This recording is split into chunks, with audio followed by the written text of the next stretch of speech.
Hello everyone, welcome back to my channel. तो last video में हमने पढ़ा था कि ज्यूरिस्प्रूडेंस के स्कूल्स कौन कौन से होते हैं। आज हम उन्हीं में से पहला स्कूल देखेंगे, नेचुरल स्कूल ऑफ ज्यूरिस्प्रूडेंस। देखो, ये सबसे पुराना स्कूल है, सबसे पहला जो स्कूल आया ना वो यही आया। तो नेचुरल स्कूल वर्ड से समझ आ रहा है कि जहाँ पे ना नेचर से रिलेटेड बात हो रही है।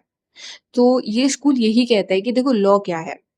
लॉ वही है जो नेचर में है, मतलब नेचर ने आपको बताया है, नेचुरली जो आपके राइट्स है वो लॉ है।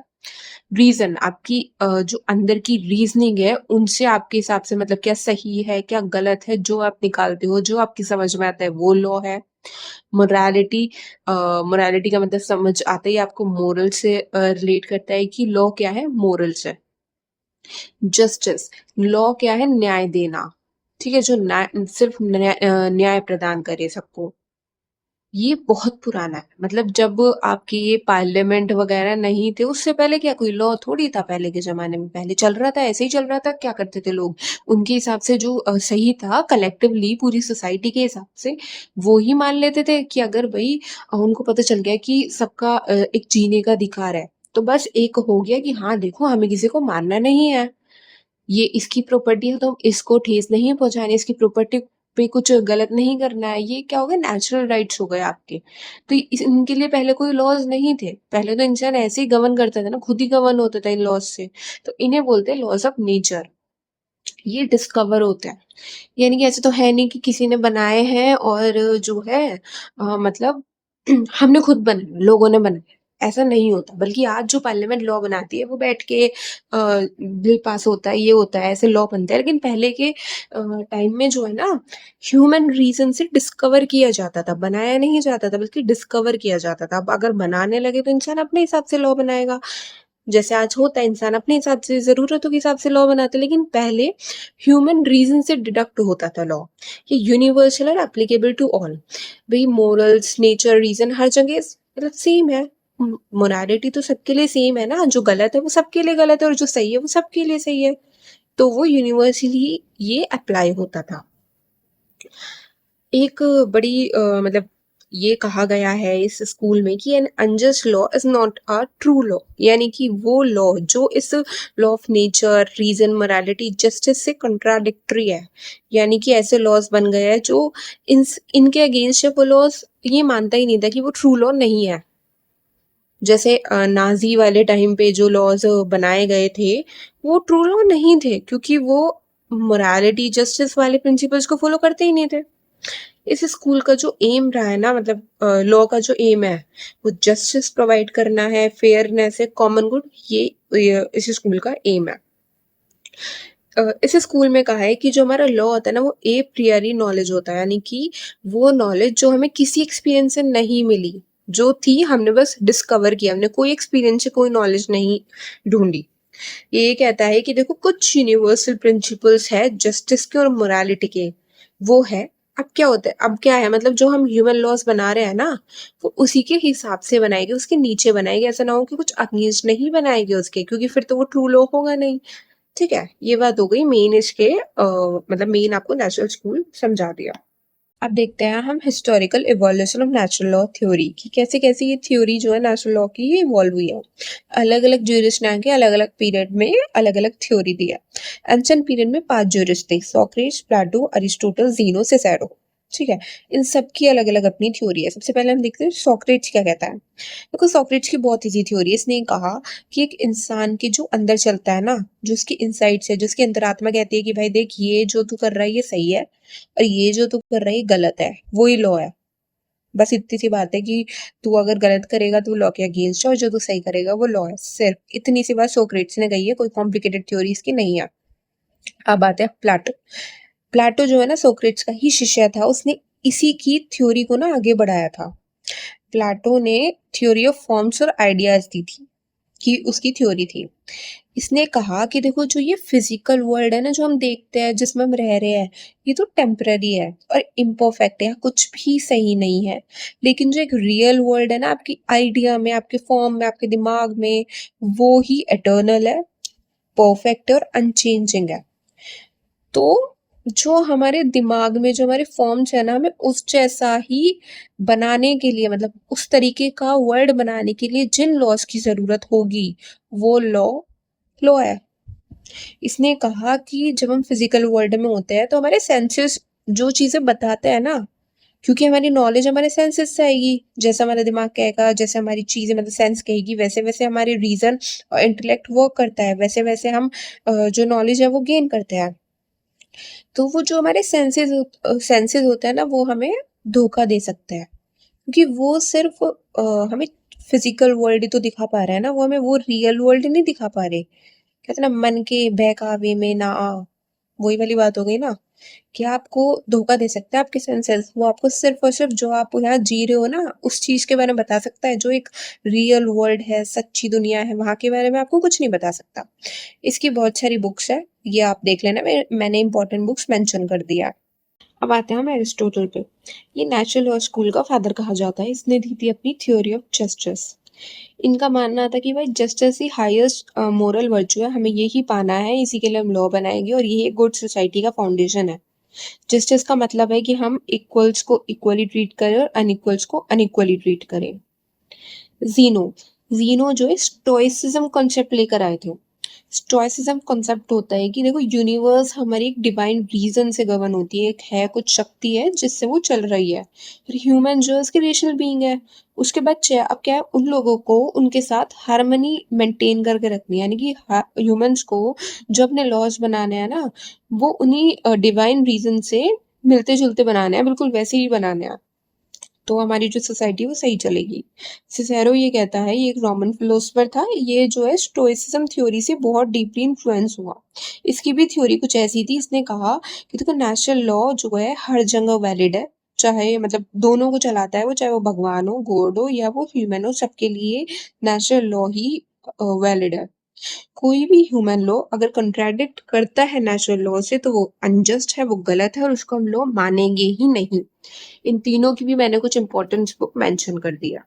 अब आता है मीडिवल पीरियड में। मीडिवल पीरियड में सेंट थॉमस एक्विनास, इन्होंने अपनी थ्योरी दी। इन्होंने कहा कि देखो, मतलब इन्होंने ना क्रिश्चियनिटी से नेचुरल लॉ को जोड़ दिया।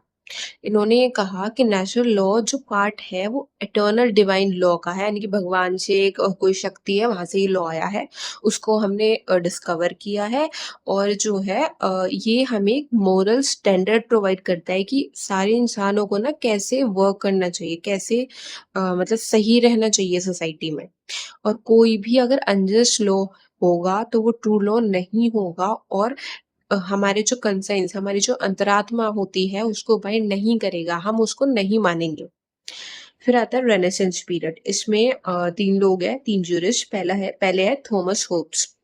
इन्होंने कहा कि देखो, हमारी ह्यूमन लाइफ जो है सॉलिटरी है, पुअर, नीची, ब्रिटिश एंड शॉर्ट। भाई बहुत ही खराब है, हम बेचारे गरीब हैं, हमारी ज़िंदगी बहुत छोटी है। अगर हम जो है अपने सेल्फ इंटरेस्ट से ही चलते रहे, अगर सब इंसान सिर्फ अपना सोचते रहे कि अपना प्रिजर्वेशन करना है, मतलब अपना ही बचाना है, अपना ही सोचना है, अपना अपना अपना अपना, तो भाई चलनी नहीं, फिर नहीं चलना ना देश, फिर थोड़ी चल पाएगा।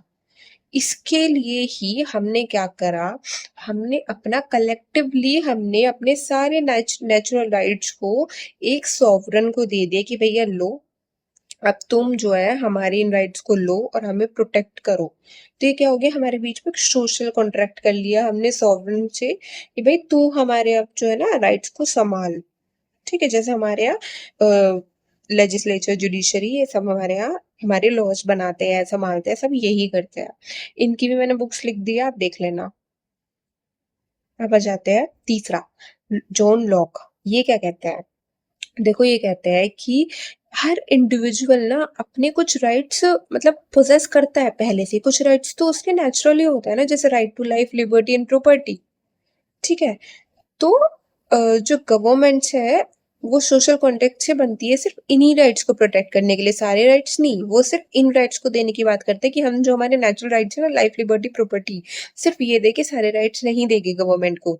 अगर गवर्नमेंट फील हो जाती है हम इस ड्यूटी में कि वो हमारे राइट प्रोटेक्ट ना कर पाई, तो हमारे पास ये अधिकार है, हमारे पास ये राइट है कि हम इस चीज को मतलब सरकार को ऑर्डर चेंज कर सके, अबॉलिश ही कर दें। ठीक है। अब आता है जीन जैकिस रूसिक। इन्होंने कहा कि देखो सब इंसान अपनी मतलब फ्री विल से पैदा हुआ है, सब फ्री है भाई। लेकिन जो हमारी सोसाइटी है और जो बैड इंस्टीट्यूशंस है इन लोगों को मतलब अनइक्वल बना देता है। देखो पहले जब जो पैदा होते हैं वो सब फ्री पैदा होते हैं, इक्वल पैदा होते हैं, लेकिन जब हम इस मतलब सोसाइटी में आते हैं तब देखते हैं कि कोई हमें भाई गरीब समझ रहा है, कोई हमें काले के उस काले है तो उससे जज कर रहा है ना। तो ये लोग सोसाइटी और इंस्टीट्यूशन ही तो होते हैं ना जो खराब होते हैं। तो जो सोशल कॉन्ट्रैक्ट हमने अभी तक पढ़ रहे थे उसका पर्पस ये है कि हम एक ऐसी सोसाइटी बनाए जिसमें फ्रीडम हो, इक्वालिटी हो, लोगों की मर्जी हो कि लोग अपनी जनरल विल से काम कर सके। तो बेसिकली हम यहाँ बात करते हैं collective interest of the people. General will का मतलब हो गया collective interest of the people, कि सब सोसाइटी के बारे में सोचे हम सबके कि भाई किसी को भी हम मतलब किसी को भी अनइक्वल ना लगे और सबको हम इक्वालिटी और फ्रीडम प्रोवाइड करें। अब आता है मॉडर्न पीरियड। देखो मॉडर्न पीरियड में रुडोल्फ स्टैम्बलर, जॉन रोल्स और जेरोमी हॉल के बारे में हम पढ़ेंगे। इसमें जो स्टैम्बलर जी है वो एक जर्मन ज्यूरिस्ट है। वो ये कहते हैं कि देखो जस्टिस इज यूनिवर्सल, सबको न्याय मिलना चाहिए। लेकिन जो लॉ का कंटेंट है ना, जो हमारा लॉ है वो बदलता रहता है। जैसे जैसे हमारी सोसाइटी बदल रही है, उसकी नीड्स बदल रही है, वैसे वैसे लॉ भी चेंज होना चाहिए, चेंज होता है। इसलिए इनकी जो थ्योरी थी वो थी natural law with variable content. इनकी थ्योरी को ये नाम दिया गया। दूसरे आते हैं हमारे रॉल्स जी। रॉल्स जी ने theory of justice as fairness की थ्योरी दी। इनकी थ्योरी में दो इंपॉर्टेंट कॉन्सेप्ट थे। Original position of veil of ignorance. देखो ओरिजिनल पोजीशन मतलब समझो कि जो भी मतलब पैदा हुआ, ठीक है, सब इक्वल है ना, अभी तो कुछ नहीं है, सब इक्वल है। व्हील ऑफ इग्नोरेंस, अब क्या होता है किसी को नहीं पता होता देखो हम क्या बनेंगे, हम क्या अमीर बनेंगे, क्या हम गरीब बनेंगे, हम कैसे बने कैसे नहीं, किसी को कुछ नहीं पता हम किस सोसाइटी में रहेंगे किस में नहीं रहेंगे। तो जो हमारा लॉ होना चाहिए ना वो ऐसा होना चाहिए कि ये माने कि सब इक्वल है और सबको इक्वालिटी मिले। तो वहीं से शुरू होता है ओरिजिनल पोजीशन से। और हमें ऐसा ही लॉ बनाना चाहिए जो सब पर अप्लाई हो, किसी को दिक्कत ना हो और मतलब फेयर होने चाहिए वो रूल्स। अब आते हैं जेरोमी हॉल। ये एक अमेरिकन ज्यूरिस्ट है। इन्होंने कहा मतलब इनकी थ्योरी थी इंटीग्रेटिव थ्योरी ऑफ लॉ। ये कहते हैं कि देखो कोई भी सिंगल थ्योरी फुली लॉ को एक्सप्लेन नहीं कर सकती। इसलिए हमें लॉ को जो है बहुत सारे लीगल रूल्स को कंबाइन करके मोरालिटी, जस्टिस, सोशल वैल्यू सबको कंबाइन करके हमें समझना होगा कि लॉ क्या है। ठीक है, बुक्स मैंने सबकी मेंशन कर रखी है, आप देख लेना। क्रिटिसिज्म पढ़ते हैं कि नेचुरल लॉ स्कूल के क्या क्या क्रिटिसिज्म है। देखो सब्जेक्टिव कंसेप्ट है। सब्जेक्टिव कॉन्सेप्ट का मतलब हो गया, मान लो तुम्हारे लिए कोई चीज सही है, ठीक है, तुम्हारे मोरालिटी के हिसाब से वो चीज सही है, जरूरी नहीं है ना कि सामने वाले के हिसाब से भी वो सही हो। देखो मॉरल्स तो पर्सन टू पर्सन डिपेंड करते हैं ना, सबके अलग अलग होते हैं। तो यहाँ तो तुम एक लॉ बना ही नहीं सकते ना, ये थोड़ी है कि तेरे लिए मैं अलग लॉ बना दूंगा, तेरे लिए मैं अलग लॉ बना दूंगा। लॉ तो सबके लिए एक बनेगा, तो यहाँ दिक्कत आ जाती है। दूसरा कि पॉजिटिव लॉ यानी कि जो सॉवरेन अथॉरिटी लॉ बनाती है, अब हमारे यहाँ हर कंट्री में सॉवरेन अथॉरिटी लॉ बनाते हैं, उसको तो इग्नोर ही कर देते हैं कि भाई वो तो लॉ है ही नहीं, बल्कि लॉ तो वही है ना, वही मान रहे हैं सब। तीसरा रिलीजियस इन्फ्लुएंस। देखो पहले के टाइम पे जो भी हमारे लॉ होते थे ना वो हमारे रिलीजियसली बहुत इन्फ्लुएंस होते थे, कि जैसे हमारे हिंदू मुस्लिम हैं तो सबके अपने अपने अलग लॉज थे। तो फिर अगर हम देखें तो हमारे अगर आज के लॉज हम बनाने लगे तो फिर तो मुस्लिमों के हिसाब से उनका लॉज होगा, हिंदुओं के हिसाब से उनका होगा। ऐसे तो फिर दिक्कत आएगी ना, क्योंकि लॉ तो सबके लिए एक बनाना है। ठीक है। चौथा आ जाता है स्टेट लॉ के साथ कन्फ्लिक्ट।